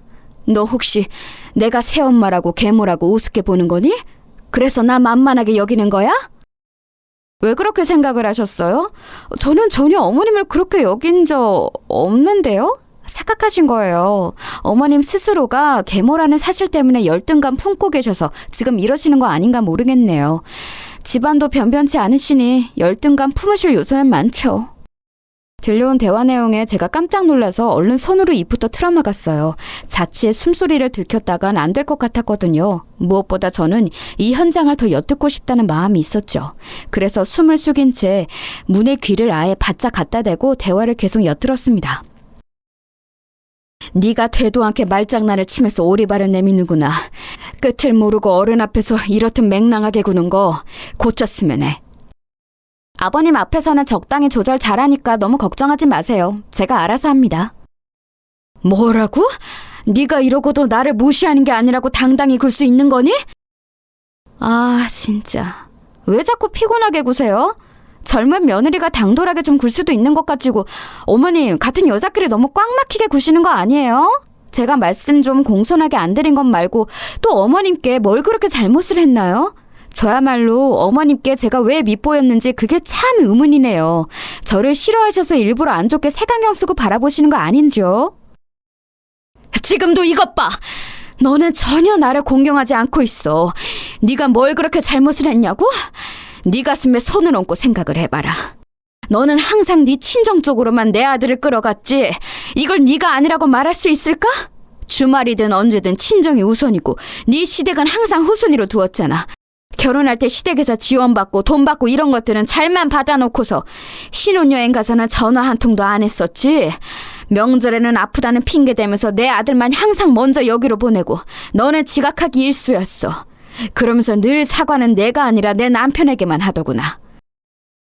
와, 어머님 그간 속에 쌓이신 게 많았나 봐요. 이렇게 흥분하시면서 말씀하시는 모습 처음 보는 것 같아요. 그간 인자하게 미소만 지을 줄 아는 부처님이신 줄 알았는데 제가 잘못 생각하고 있었네요. 그런데 어머님 이렇게 속내 털어놓으시고 저한테 불만 말씀하시는 거 다 좋아요. 다 좋은데요. 그걸 왜 저한테만 말씀하시는 거예요? 네? 아들 며느리 부부가 똑같이 잘못을 했는데 그걸 왜 아들이 아니라 며느리인 저한테만 뭐라고 하시냐고요. 내 아들은 회사만 잘 다닐 줄 알지 다른 건 깊게 생각도 잘 못하고 이런저런 계산도 안 넣는 얘야. 내가 잘 알아. 항상 그런가 보다 하면서 사는 스타일이야. 네가 항상 옆에서 큰 소리 내고 행동 이렇게 하라고 지시하면서 의견 내고 사주하고 이런 것들 내가 모를 줄 알았니? 우리가 그런 걸 다 몰라서 가만히 있어 온 줄 알아? 그렇다고 쳐요. 그런데 그것에 넘어간 아들이 너무 무른 거 아닌가요? 물러터진 바보 불효자를 혼내셔야지 왜 며느리만 혼내세요? 이거 너무 불공평하네요. 아무래도 저를 싫어하시기 때문에 색안경 쓰시고 꼬투리 잡으시고 싶어서 어머니께서 혈안이 되신 거라는 그런 저희 생각이 점점 더 확고해지네요. 네가 아주 간사하게 입을 놀리는 것에만 도가 텄구나. 그런 식으로 결국은 나에게 화살을 돌리는 거야. 어머님, 제가 지금 무슨 틀린 말씀을 드린 건가요? 저는 맞는 말씀만 드린 거예요. 아니라고 생각하시면 그냥 따박따박 반박을 하시면 될 것 가지고 굳이 제 탓으로 마무리를 지으시려는 건 다름 아닌 어머님이시라고요. 아, 진짜 왜 저한테만 이러신담? 혹시 아들에게는 직접 이런 말씀 못 하시는 게 진짜 엄마가 아니라서 그러시는 건가요? 생모가 아니라 계모니까? 그러면 제가 또 어느 정도는 참작을 해서 이해를 해드릴게요. 동서가 사람 속을 완전히 뒤집어 놓기로 작정을 한 모양인지 깔깔거리면서 엄청 크게 웃음을 터뜨렸어요. 단지 엿듣고 있는 것뿐인데도 제 심장이 다 쿵쿵거렸고 속이 막 울렁거리는 감각이 들었습니다. 당사자인 시어머니께서는 심경이 어떠셨을까요? 비웃음을 늘어놓고 나서 신나게 웃고 난 동서가 이런 소리를 덧붙였습니다. 아, 이제 자연스레 이해가 되셨겠다. 그쵸? 이해? 이해라니 그건 또 뭐하는 말장난이야? 어머님 아들이 왜 효도를 1순위로 올리지 않고 제 말을 그렇게나 잘 따르는지 이해가 되셨겠다 이 말씀이에요. 낳아준 진짜 엄마가 아니니까 당연히 그런 계모보다는 사랑하는 아내를 더 위하며 따르고 싶은 심리가 아닐까요? 어떻게 내 앞에서 그런 말을 이 못돼 처먹은 거 너 이러는 건 내 아들이 내 남편이 속속들이 알고 나서도 너를 옹호해 줄 것 같아? 아이고 어머님 그러다 순 넘어가시겠어요. 눈에 힘 좀 푸시고 신호흡 좀 하시고 네? 건강 생각하셔야죠. 자식 며느리들에게 나중에 간병을 기대하시면 곤란하니까요. 미리미리 건강 관리를 부탁드립니다. 아 그리고 어머님 아들, 어머님 남편 앞에서 제가 알아서 잘할 테니까 하여간 걱정하지 마시고요. 그냥 얌전히 하던 집안일이나 계속 하세요. 가만히 조용히 그렇게 있는 게 어머님한테는 최고로 잘 어울려요. 아셨죠? 동서가 그렇게 말하자 풀썩 주저앉는 소리가 문 너머에서 들려왔어요. 시어머니께서 다리에 힘이 풀려 주저앉으신 모양이었습니다. 그러자 동서는 코웃음을 치며 부축을 해드릴 용의 따위는 전혀 없는지 문 쪽으로 걸음을 옮기더군요. 발소리가 가까워지는 것에 저는 얼른 문에서 멀어지려다가 동서의 마지막 말까지 들었어요. 아, 참고로 굳이 저하고 이런 대화를 나눴다는 거 아무한테도 주둥이 안 나불대셨으면 좋겠어요. 이건 어머님을 위해서 드리는 조언이기도 해요. 작은 며느리한테 이런 취급을 받는 시어머니라니. 그거야말로 스스로의 위신을 깎아먹고 계모라서 고작 이것밖에 안 된다고 다른 사람들에게 광고하는 꼴밖에 더 되겠어요? 안 그래요? 말을 함부로 하는 것에도 정도가 있지. 정말이지 동서가 해도 해도 너무하다는 생각이 그제서야 들었습니다. 주먹을 불끈 쥐었던 저는 그러나 동서가 문을 열어젖히자 재빠른 속도로 기둥 뒤에 몸을 숨기고 말았어요. 동서는 반대편으로 곧장 걸어가는 바람에 저를 보지 못하였죠. 저는 스스로 내가 지금 왜 숨었을까 이런 생각이 들어서 혼란스러웠습니다. 자괴감 같은 게 들었죠. 방금 들어버린 엄청난 대화의 여파로 가슴이 진정 안 되는 가운데 저는 소리 안 나게 걸음을 옮겼어요. 시어머니의 상태를 살펴보지 않고 현장을 몰래 벗어나는 것에만 급급했다는 것 자체가 제가 동서를 피한 이유를 알려주고 있었습니다. 저는 시어머니의 편에 서서 동서와 대치를 하고 싶지 않았던 거예요. 그럴 용기 따위는 없었던 것이죠. 속으로 어차피 나는 상관없어 이런 비겁한 생각이나 하면서 아무것도 엿듣지 않은 사람처럼 행동했습니다. 그러나 그날 집으로 돌아가던 차 안에서 문득 사이드 미러로 쳐다보다가 깨달았어요. 동서가 나오느라 그 문이 열려져 있었단 사실을 말입니다. 그 사이로 시어머니께서 제가 지나가는 모습을 보셨을지 마셨을지 그건 알 수가 없었어요. 저는 뒤도 돌아보지 않고 발소리를 죽여서 멀어지는 것에만 집중하고 있었으니까요. 열려있던 문을 간과했던 것, 그 쓰라린 실수 때문에 한동안 저는 가슴을 졸여야만 했습니다. 캥기더라고요. 왠지 그날 제가 목격당했을 것 같다는 짐작이 들어서 시어머니를 똑바로 쳐다보기가 어려워졌어요. 하지만 사람이라는 건 적응의 동물이자 망각의 동물이더라고요. 며칠이 지나자 몇 주가 지나도록 시어머니께서 어떠한 낌새도 보이시지 않자 저는 안심을 해버렸습니다. 그날 시어머니께서는 저를 못 보신 게 분명했죠. 그렇게 믿었었는데 아니었다는 걸 저는 알게 된 거예요. 시아버지께 얻어맞은 뺨이 후끈거리는 것을 느끼며 저는 호통을 들었습니다. 너 역시 마찬가지다. 너는 네 시어미가 일방적으로 모욕적인 말을 듣고 있는 현장에 있었음에도 모른 척하였지. 그리고 영영 입을 다물어 버렸어. 네 시어머니가 느꼈을 아픔, 고통, 수치심 이런 것을 너는 다 외면해버렸던 거야. 아버님 그날 일을 말씀하시는 것 같은데 그때는 제가 정말 경황이 없어서 자리를 뜨고 말았습니다. 아무한테도 알리지 않는 게 어쩌면 어머님을 도와드리는 것일 수도 있다고 생각해서 잠자코 지냈습니다. 죄송해요. 글쎄다. 네가 지금 그 변명을 진심으로 늘어놓는 것인지 아닌지 잘난 새치어를 놀리는 것에 도같은 네 동서, 내 작은 며느리를 생각하자면 너 역시도 온갖 가식만 부리고 있을 가능성을 배제할 수 없지. 아버님, 그러시다면 설마 동서를 교육시키려고 저기에 가두신 건가요? 아무리 그래도 사람을 저기에 가둬두시다니 동서가 언제부터 저기 있었나요? 오늘 아침부터다. 지난번에 왔을 때 흘리고 간 물건을 찾겠다며 불쑥 들이닥쳤지. 멋대로 찾아보게 두었더니 작은 애가 슬쩍 어디로 향했던 줄 아냐? 바로 여기야. 여기서 자기가 흘린 걸 찾느라 두리번거리더구나. 정신없이 바닥을 살피고 있길래 내가 나타나서 이걸 보여주며 말했지. 시아버지는 그렇게 말씀하시면서 바지 주머니를 뒤적거려 작은 물건 하나를 꺼내 드셨어요. 어둑한 곳에서도 약간의 빛을 받자 반짝거리는 그것은 동서의 귀걸이 한 짝이었습니다. 액세서리를 좋아하는 동서가 유독 아끼는 귀걸이라는 것을 저조차도 알고 있었어요. 저걸 귀에 달고 있을 때면 꼭 일부러 손코을 한 번씩을 쳐다보면서 귀걸이 자랑을 하고는 했었으니까요. 희귀한 보석에 달려있는 제품이라고 했습니다. 그런데 그걸 동서가 굳이 이런 지하실에 흘렸었다는 게 의문이었을 때 시아버지께서 동서 앞에 나타나 뱉으셨다는 말씀에 제가 기절할 듯 놀라고 말았습니다. 이걸 찾고 있는 거냐? 네가 네 시어미를 저 좁은 공간에 가둬두고 잠금 장치를 몰래 잠근 후에 도망치느라 흘리고 말았던 이 귀걸이를 다시 찾으러 온 거냐? 동서에게 뱉었던 말씀을 그대로 재현하신 시아버지의 말씀을 듣고 저는 곧장 동서가 있는 쪽을 바라봤습니다.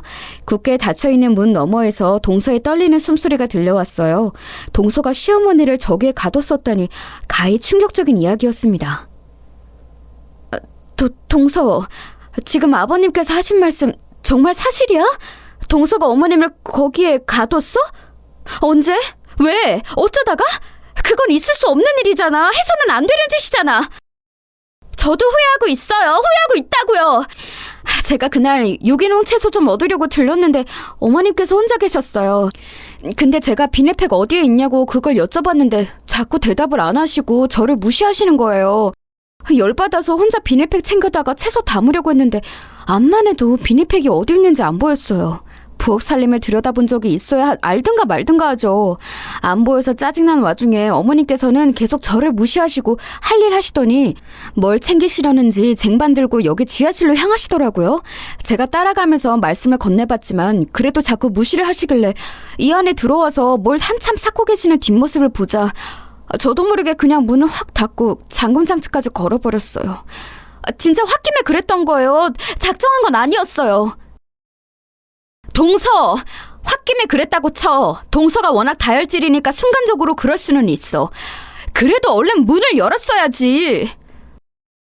저도 그러려고 했어요. 그런데 잠근 장치를 바로 열려고 하니까 이게 잘 안 되는 거예요. 달그락 소리가 나니까 안에서 어머니께서 갇히신 걸 아래 차리셨고 그때 저한테 너 작은 애니? 네가 나 가뒀니? 이렇게 말씀을 거시니까 너무 겁이 나서 그냥 도망쳐 버렸어요. 마침 집 밖에 지나가고 있던 택시가 보이길래 손 흔들어서 바로 타버렸고요. 세상에나 정말 어이가 없는 일이었습니다. 사고를 쳤음에 수습을 하면 될 것을 회피를 해버린 동서 때문에 시어머니께서는 휴대폰도 없이 그 안에 들어가서 장장 7시간을 갇혀 계셨다고 했어요. 그런 곳에 들어가 있으면 시간 가는 것도 가늠이 안 되어서 7시간보다 체감 시간은 더 길었을 거예요. 외출하셨던 시아버지께서 돌아오시고 나서야 시어머니는 큰 소리로 도움을 요청해서 당신의 위치를 알리실 수 있었습니다. 그리고 두 분은 지하실 계단에서 동서의 귀걸이를 발견하셨죠. 그때 시어머니께서 눈물을 흘리시며 그간의 모든 수모, 마음고생을 다 털어놓으셨던 거예요. 시아버지께서는 극한의 분노에 휩싸이셨지만 당장 응징하시겠다는 시아버지를 말린 건 시어머니이셨다고 합니다. 당신께서 분란이 불씨가 되는 건 사양이라고 하시면서 앞으로를 지켜보며 앞으로 벌어질 일들만 바로잡고 싶다고 하셨다고 하네요. 시어머니의 관용에 시아버지도 어느 정도 수긍을 하셨고요. 그런데 동서가 귀걸이를 찾으러 온 모습을 보자 시아버지께서는 그때 일을 추궁하셨던 거죠. 그리고 동서는 너무 찔린 나머지 헛소리를 하고 말았고요. 네? 어머니께서 이 안에 갇혀 계셨다고요?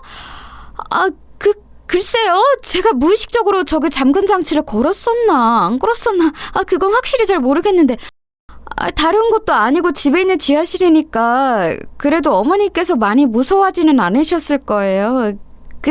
그렇죠? 죄송하다고 사과를 해도 부족할 판국에 그런 소리를 늘어놓으니 시아버지의 화를 돋우고 만 것이었죠. 시아버지께서는 안 무서울 것 같으면 네가 들어가 봐라고 하셨고 동서는 자신의 말을 증명하기 위해 일단 안에 들어갔던 거예요. 그리고 시아버지께서는 잠근 장치를 거신 채 무작정 지하실 밖으로 나오셨죠. 남겨진 동서는 혼비백산이었고요. 일련의 과정들을 알게 된 제가 그 어떤 말도 함부로 뱉을 수가 없어서 고개만 떨구었습니다. 너는 그 젊은 나이로 고작 네 시간을 거기 있었던 걸 가지고 엄살을 다 떠는구나.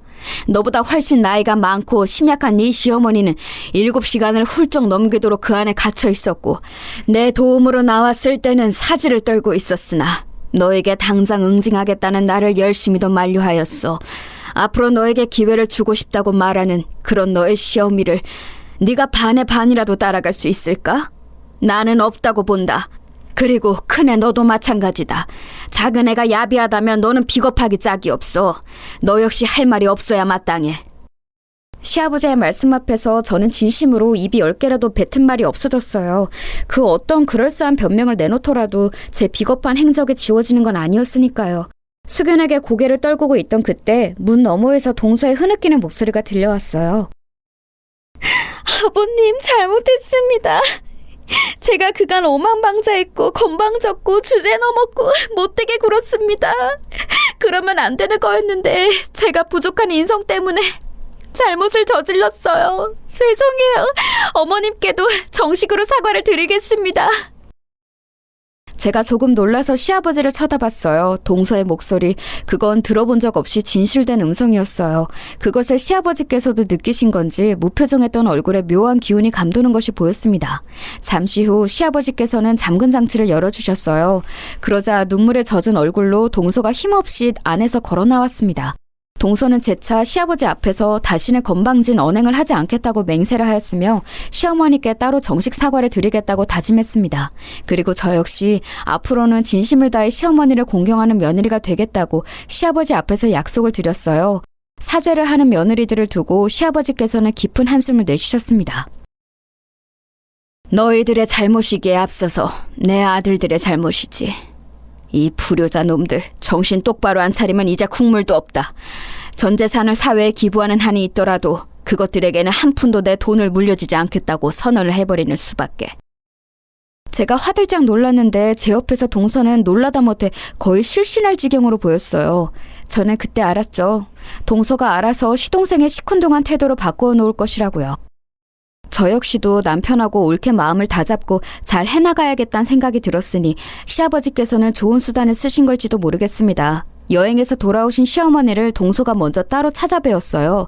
저는 그로부터 이틀 뒤에 찾아가서 인사를 드렸는데 그때 시어머니께 듣기로는 동서가 굉장히 공손해졌다고 하더라고요. 어머님, 제가 동서를 탓할 군번이 못 되는 것 같아요. 그간 제가 늘 가식적으로 계산적으로 필요한 언행만 하면서 어머님께 진심을 다하지 않았던 것은 아닌지 저 스스로를 돌아봤더니 많이 부끄러웠습니다. 죄송해요. 용서해 주신다면 앞으로 정말 잘하겠습니다. 이미 나는 네 마음을 다 알고 있으니 굳이 용서를 구할 필요는 없어. 네가 사시는 속이 깊고 생각이 무척 많다는 걸 나는 알고 있단다. 너를 보고 있자면 유복한 집안의 안주인 자리를 갑자기 꿰차게 되었던 날에 내가 생각이 나. 나에게 충실한 남편, 비록 살가운 자식들은 아니지만 그래도 나를 외면하지는 않기에 그것만으로도 고마웠던 삼남매. 내가 누리면서 동시에 책임져야 할 것들이었지. 행복하고 가슴 벅찼지만 어딘가 늘 초조했어. 내 자리가 아닌 것 같아서 걱정으로 악몽을 꿀 때도 많았어. 그런데 너를 보면 그 시절의 내가 떠올라. 시어머니께서 말씀을 이어가시는데 이상하게도 저는 눈물이 주르륵 흘러내렸어요. 아무도 알아차리지 못한 저조차도 애써 묻어두었던 제 내면 깊숙한 곳에 감춰진 모습을 시어머니께서 보셨다고 생각하니까 놀랍기도 했고 누군가 저를 알아주었다는 생각으로 감동에 차기도 했습니다.